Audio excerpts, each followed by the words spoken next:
जिस तरीके से अगर देखा जाए एज फैक्टर बहुत इम्पॉर्टेंट होती है। हालांकि एक सवाल हमारा ये भी था कि अगर मान लीजिए कोई थोड़ा लेट शुरू कर रहा है तो क्या ऐसा हो सकता है कि जो वो पावर उसे समझनी चाहिए उससे वो लैग कर जाता है? मैम एक बड़ा अच्छा एक फ्रेज लिख के आया था मैं, थोड़ा सा स्लिप हो रहा है बट वो इट वाज लाइक दिस कि मतलब the best time was either 5 years अगो और नाउ। तो जब आपको रियलाइज़ हो गया तब तो शुरू कर लो, अब तो रियलाइज़ हो गया तो it is never too late. आप और लेट करोगे तो फिर तो और ज़्यादा लेट हो जाएगा ना। तो it is never too late, आपको इन्वेस्ट करना है। और इसमें एक चीज़ और मैं ऐड करना चाहूँगा, इंक्रीमेंटली इन्वेस्ट करना है, क्योंकि इन जनरल जो भी आपके व्यूअर है सबकी सैलरी मोस्टली सैलरीड होंगे, तो उनका सैलरी हर साल कुछ ना कुछ बढ़ रहा है, 10% से बढ़ रहा है, 20% से बढ़ रहा है, वट परसेंटेज। तो आपका जो इंक्रीमेंट जो है उससे आप लाइफस्टाइल चेंज मत करो, उससे आप एसआईपी का अमाउंट चेंज करो। अच्छा, हाँ, मतलब आप स्टेप अप की बात कर रहे हैं। Yes yes yes. तो आप स्टेप अप करो उसको। मतलब हो क्या रहा है कि लोग, आदमी सोचेगा कि यार मेरे को, मैं 20,000 रुपया इन्वेस्ट करता था तो 20,000 तो मैं अभी भी 20,000 कर रहा हूँ। नहीं यार, आपका 10% से बढ़ा ना सैलरी, तो आप उसको स्टेप अप करो। आप वो पूरा 10%, आपका 1,00,000 रुपया सैलरी था, 10% से बढ़ा, 10,000 रुपया पूरा एसआईपी पे ऐड करो ना। Keep your life style the same और maybe do a little bit of compromise there, है ना। तो ये कंपाउंडिंग, अभी जैसे अगर आपको स्टॉक मार्केट का एग्जांपल देखना है तो हाँ। एक तो विप्रो का बहुत पॉपुलर एग्जांपल है। किसी ने 10,000 रुपया 2000 नहीं 1990 के आसपास लगाए होते तो आज वो कितने 400-500 करोड़ का है। वो एग्जांपल बहुत पॉपुलर है, वो रियल है एकदम, वो डाटा एकदम रियल है। Somebody can do the math, बहुत ईजी मैथ है, एक्सेल पे डालो हो जाएगा। तो वो कितना 10,000 रुपया आपका 400-500 करोड़ रुपया हो चुका है, ये with in a period of 35-40 years, है ना। वो स्पेसिफिक डाटा नेट पे देख ले, लेकिन दिस इज़ अ फैक्ट। आप आइशर मोटर का एग्जांपल लो, 2012 में कितना 125 रुपये का था, आज क्या शायद 6,000 के आसपास का कुछ होगा शेयर। तो जिसने देखा कि 2012 में मान लो किसी ने 125 में इन्वेस्ट किया, उसने बोला कि यार डबल हो गया, ट्रिपल हो गया मेरा 2 साल बाद, 1-1.5 साल बाद बेच देता हूँ। अरे यार, कंपाउंडिंग का मजा लेने से पहले ही बेच दिया आपने। वो 6,000 रुपये आज आपने 300 में बेच दिया, या मान लो ट्रिपल करके बेचा, 425 में बेचा, 250 का ट्रिपल 375 में बेचा। तो अब आपने तो आज तो 6,000 का है ना। तो कंपाउंडिंग का मजा तो जैसे जैसे वो बढ़ता जाएगा वैसे। आपने लेट स्टार्ट किया अगर, तो हो सकता है पूरा मजा ना आए, लेकिन जितना ले सकते हो उतना तो ले लो यार। वो क्यों छोड़ रहे हो और क्यों डिले करते हो? बिल्कुल बिल्कुल, आपने टाइमिंग को लेके भी बहुत अच्छे से बताया कि जित अभी शुरू कर रहे हो तो उसके फिर यह है कि आने वाले वक्त में पेशेंस लेवल होना बहुत ज़रूरी है, जिसकी कहीं ना कहीं फ़ायदा निवेशक को मिल सकता है। अच्छा, जैसे मार्केट को लेकर भी आप बात कर ही रहे हैं, प्रिडिक्शन ना बहुत तरह की जा रही थी। अभी हम देख रहे हैं मार्केट की सिनेरियो क्या है, क्या सिचुएशन चल रही है। जो ये प्रिडिक्शन की जा रही थी कि 2026 तो देखिए बहुत अच्छा होने वाला है मार्केट के लिए, तो ऐसे में सब लोग खुश भी थे कि शायद आने वाले टाइम पे बहुत अच्छी इन्वेस्टमेंट होगी, बहुत अच्छा पैसा बनेगा और नई स्ट्रैटेजी चलेगी, नए आइडियाज़ होंगे, कहाँ पे पैसा लगाना है। देखिए सोना चांदी भी बहुत तेज़ी से आगे बढ़ा, इस बार उसने अलग ही रूप दिखाया, लेकिन फिर एक झटका भी दे दिया 1 सेकंड में। तो वो सिनेरियो भी हम देख रहे हैं, वॉर वाली सिचुएशन देखिए किसी अनप्रिडिक्टेबल है, मतलब किसी ने सोचा भी नहीं होगा और क्या चीज़ें हो गई। मैं ऐसे में आपसे ये जानना चाहती हूँ कि जो प्रिडिक्शन की जा रही थी मार्केट को लेकर, क्या लगता है कि जो 28,000 तक हमारे लिए पहुँच पाना इस साल पॉसिबल है या इसी तरीके की सिनेरियो रह सकती है? और अगर पहुँचते हैं तो उस दरमियान आप क्या एडवाइस देना चाहेंगे इन्वेस्टर को कि थोड़ा जल्दबाजी में खुश होकर फिर पैसा लगाना वो शुरू ना कर दें? मैम देखो, अधिकतर लोगों के साथ तो अनफॉर्चुनेट है, उनको बॉटम पे एग्जिट लेना है और टॉप पे एंट्री लेना है। क्योंकि टॉप में फिर फोमो आने लगता है, क्योंकि सारा सब जगह आप ट्विटर खोलोगे, मीडिया खोलोगे, सब जगह ये आएगा कि भाई अब सेंसेक्स और यहाँ से डबल हो जाएगा, निफ्टी डबल हो जाएगा, ऐसे ऐसे स्टेटमेंट आने लग जाएंगे, तो उसको फोमो होने लगेगा। अरे यार मैं मिस कर रहा हूँ। वो एंटर करेगा, फिर वो पीक पे एंटर करेगा, फिर वो मार्केट वहाँ से डाउन जाएगा। तो अल्टीमेटली मैम मेरा जो इसमें व्यू है वो ये है कि आपके कंट्रोल में क्या है। आपके कंट्रोल में है एक बढ़िया अच्छा शेयर छांटना, अच्छी इन्वेस्टमेंट ढूंढना और फिर राइट टाइम का वेट करना। This is something that is in your control. अब 2026 में मार्केट परफॉर्म करेगा नहीं करेगा, मेरे हिसाब से तो मार्केट मार्च में परफॉर्म करना चाहिए। मतलब जो आप 28,000 का लेवल बोल रहे हो, why not March? Everything is right. आपका ईयू के साथ ट्रेड डील हो चुका है। EU is as big market as US. ठीक है, 24-25 ट्रिलियन डॉलर का मार्केट है ईयू, और यूएस कितना है, 30 ट्रिलियन डॉलर है, तो almost as big as US. US के साथ आपका टचल खत्म हो चुका है।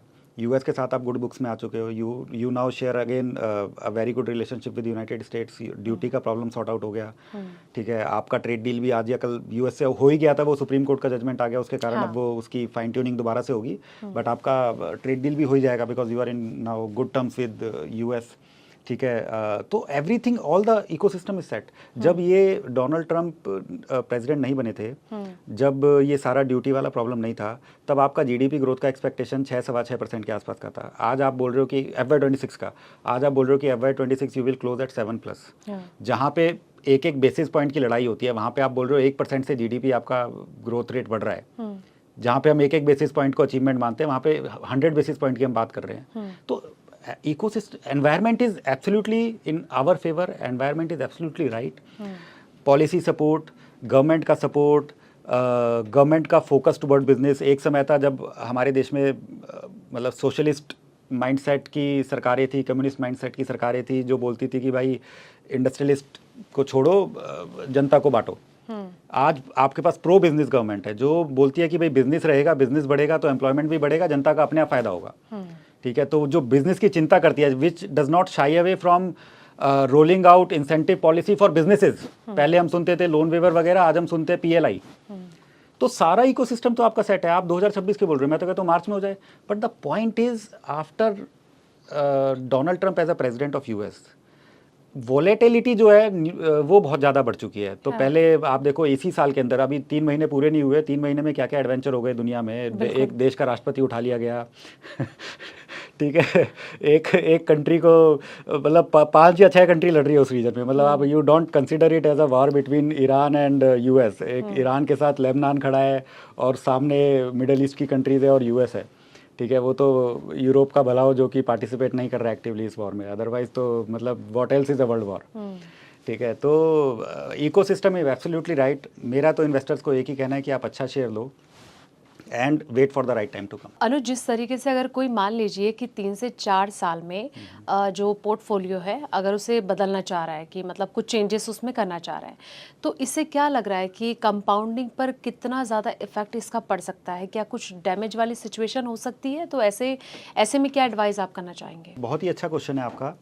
पोर्टफोलियो में चर्निंग जरूरी भी है, बट आप सिर्फ चर्निंग के लिए चर्निंग करो या माइंडसेट इस तरीके का हो कि यार मेरा डबल हो गया, पैसा बुक कर, प्रॉफिट बुक कर लेता हूँ, कल पता नहीं क्या हो, तो ये एक तरीके का बायस है, loss aversion bias I think उसको बोलेंगे हम, कि भाई आपका लॉस ना हो जाए कि भाई अभी जो मिल रहा है वो ले लूँ, मैं वो बुक कर लूँ। तो जैसे मैंने आइशर मोटर का एग्जांपल लिया, तो कितने ही लोग होंगे जिन्होंने बेचा होगा डबल पे ट्रिपल पे किया, डबल हो गया ट्रिपल हो गया, आज वो 6,000 पे बैठा है in just a matter of 10 years, है ना। तो अच्छा स्टोरी जो है वो बहुत जल्दी तो नहीं बेचना चाहिए, उसको पूरा प्ले आउट होने देना चाहिए। क्योंकि जो कंपाउंडिंग का, जैसे हम एग्जांपल ले रहे थे, कंपाउंडिंग का इम्पैक्ट ना लास्ट में वो बड़ा दिखाई देता है, क्योंकि उसका बेस बड़ा होता जाता है तो वो और बड़ा दिखने लगता है। तो वो अल्टीमेटली वो उसी में फन उसी में है। फन 5-10%, 15% कमाने में क्या फन है ना। तो वो फन है कि जब वो फैग एंड पे जो वो उसका बढ़ता जाएगा, साइज बढ़ता जाएगा, वो लिली हर दिन डबल हो रहा है, तो उसने 29 दिन से 30वें दिन में आधा पाउंड पूरा भर दिया। वो एक बहुत बढ़िया वो है। तो और अगर कोई स्टोरी अच्छी है, सही डायरेक्शन में जा रही है, अच्छा परफॉर्म कर रही है, और अगर वो शेयर तेजी से बढ़ा, मान लीजिए डबल ट्रिपल हो गया एक साल में, तो इसका मतलब कहीं ना कहीं फंड एक्टिविटी उसमें आ रही है। और जब बड़े फंड उसमें आ रहे हैं तो वेट करो यार थोड़ा, क्योंकि उनके पास बड़ा पैसा है, the share might go up from there as well. तो इतना जल्दी आप क्यों करते हो भाई? आपने एक सेलेक्ट किया, आपका छाटा हुआ शेयर है, तो why there is a hurry to sell? आप उसका अगर स्टोरी प्ले आउट हो रहा है, थीसिस प्ले आउट हो रहा है, just wait for more time, wait करते रहो। मैं तो आई नो फ्यू इन्वेस्टर्स जिन्होंने इमेंस वेल्थ बनाया है स्टॉक मार्केट में, और वो उस टाइम के जब वो पेपर सर्टिफिकेट आते थे, I really know those people जो फाड़ के फेंक देते थे उन सर्टिफिकेट्स को, कि अगर वो सर्टिफिकेट रहा, जब डीमेट नहीं था, पेपर सर्टिफिकेट आता था शेयर खरीदने पे, अगर वो सर्टिफिकेट रहा तो मेरे अंदर टेम्पटेशन आएगा बेचने का। अच्छा, मतलब तो वो फाड़ देते थे, सर्टिफिकेट फाड़ के फेंक दिया। क्यों? मतलब सर्टिफिकेट फाड़ने का मतलब ये नहीं है कि आपने एसेट फॉरगो कर दी, हाँ, हाँ। वो आप दोबारा कंपनी से रिक्वेस्ट करोगे, you will get it, but then that would be a paperwork और 2-3 महीने का प्रोसेस हो जाएगा। तो वो किसी टेम्पटेशन में ना बेचे शेयर को और उनको उसके लिए 2-3 महीना मेहनत करनी पड़े, इसलिए वो शेयर का सर्टिफिकेट ही फाड़ के फेंक देते थे। अब जैसे आपने कहा ना कि पहले जब ये सर्टिफिकेट वाली सिचुएशन थी तो उस टाइम पे उन्हें टेम्पटेशन का डर रहता था कि हो ना जाए और फिर कहीं ऐसा ना हो कि फिर वो बेच दे। लेकिन आज आप ये देखिए ना, आज सिनेरियो क्या चल रहा है, आज तो T+1 टेम्पटेशन डिलीवरी हर है। किसी के अंदर है वो चीज। Yes, फिर yes, ऐसे में क्या एडवाइस करेंगे आप? मैं तो ये एडवाइस करूंगा मैम, आप अपने कोर काम पे ध्यान दो। देखो आप मतलब आपका जो कोर स्किल सेट है, आप कहीं पे एम्प्लॉयड हो तो आप ज़्यादा से ज़्यादा मेहनत करो ताकि आपको अगले नेक्स्ट अप्रेजल साइकिल में मैक्सिमम आपको हाइक मिले, ठीक है, या अच्छा प्रोफाइल मिले, इस तरीके का मेहनत करो। आप बिजनेसमैन हो, बिजनेस पे ध्यान दो। ये क्या पूरे दिन स्क्रीन खोल के बैठे हो? आप आपने अच्छा शेयर लिया ना, अब आप अच्छी मैनेजमेंट पे भरोसा करो, let them do their job. आप रोज रोज देखोगे, दिन में 6 घंटा आप उस पर लगाओगे तो एक तो आपका वो जो अगले महीने अगले क्वार्टर जो अप्रेजल होना है वो आपका गया, ठीक है, आपका धंधा सफर करेगा, बिजनेस सफर करेगा। आप जो कैपिटल और इन्फ्यूज कर सकते थे स्टॉक मार्केट में, कहीं ना कहीं वो कॉम्प्रोमाइज कर रहे हो, ठीक है, और यहाँ पे टेम्पटेशन के कारण जल्दी बेचोगे या गलत डिसीजन लोगे और वहाँ पे और अलग लॉस करोगे, तो डबल वैमी है। If you are into screen की भाई मैं 9:15 से 3:15 बजे 3:30 बजे तक स्क्रीन पे बैठा हूँ, then that is very fatal. मतलब नॉर्मली जो है, मतलब नॉर्मल एक नॉर्मल इन्वेस्टर क्या है, वो कहीं से कैपिटल अर्न कर रहा है, चाहे वो एम्प्लॉयड है, चाहे वो बिजनेसमैन है, जो भी कर रहा है, और फिर वो सरप्लस को इन्वेस्टमेंट कर रहा है, स्टॉक मार्केट में लगा रहा है, कहीं भी लगा रहा है। तो आप अपना जो कैपिटल जहाँ से आप जनरेट कर रहे हो उसको मैक्सिमाइज करने की कोशिश करो, और आपने मैनेजमेंट पे भरोसा करके पैसा डाला किसी कंपनी में, wait for the time, have faith in the management, you can keep on tracking the story कि भाई वो उसी डायरेक्शन में है कि नहीं है ना। और डेली अगर आप स्क्रीन देखोगे तब तो you will be tempted to make some action, do some action. और फिर क्या है, वो टैक्स इनएफिशिएंट भी होता है, ठीक है, आप शॉर्ट टर्म बेचोगे तो ज़्यादा टैक्स लगेगा, तो that is tax inefficient as well, है ना। और फिर आप इम्पल्सिव डिसीजन भी लोगे। बिल्कुल, तो ये एक सजेशन है, बॉस, मत देखो पूरे दिन स्क्रीन को। इसको लेकर थोड़ा ध्यान देना चाहिए मतलब लोगों को। अच्छा, जैसे आप स्टेप अप की बात कर रहे थे, एक सवाल मेरा ये है कि जिस तरीके से स्टेप अप बहुत ज़रूरी हो जाता है, अगर हर साल देखिए कोई इन्वेस्ट कर रहा है तो एक थोड़ा अमाउंट और बढ़ा के उसे अपने जो इन्वेस्टमेंट जर्नी है उसको बेहतर करनी चाहिए। अच्छा, अगर कोई नहीं करता है तो क्या उसका इम्पैक्ट पड़ता है फिर कंपाउंडिंग पे? हाँ, वो तो पड़ेगा ही कंपाउंडिंग पे। आप जितना पैसा डालोगे, जितना आप बेस बड़ा करते जाओगे, उतना उस पर कंपाउंडिंग का इफेक्ट बढ़ता जाएगा। तो जो आपका नेट अमाउंट है, जो आप रियलाइज़ करोगे आफ्टर, या और जो भी टारगेट आपने रखा है, तो वो ऑब्वियसली सफ़र तो करेगा ही।